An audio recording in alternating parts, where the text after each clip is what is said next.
નમસ્કાર મિત્રો, supreme court દ્વારા તાજેતરમાં એક મહત્વનો ચુકાદો આપી અને એવું પ્રસ્થાપિત કરેલ છે કે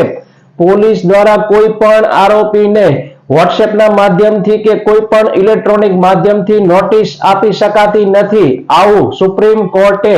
તાજેતરનો નવો કાયદો BNSS 2023 તેમજ જૂનો કાયદો CRPC હેઠળ નિર્ણય લીધો છે અને સુપ્રીમ કોર્ટે તમામ કેન્દ્ર શાસિત પ્રદેશો તેમજ राज्य सरकारों ने पण एवो आदेश आपेल छे के तेओ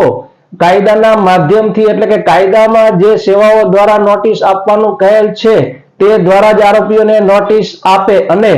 BNSS 2023 नवो कायदो तेमज CRPC जूनो कायदो मुजब कोई पण आरोपीने इलेक्ट्रॉनिक ना माध्यमथी एटले के व्हाट्सएप अथवा तो ईमेल के बीजा कोई पण इलेक्ट्रॉनिक माध्यमथी नोटिस आपी शकाती नथी, जेथी करीने जूनो कायदो ने नवो कायदो जे बने छे ते मुजब योग्य रीते नोटिस आरोपीओने आपवामां आवे। नमस्कार, आभार।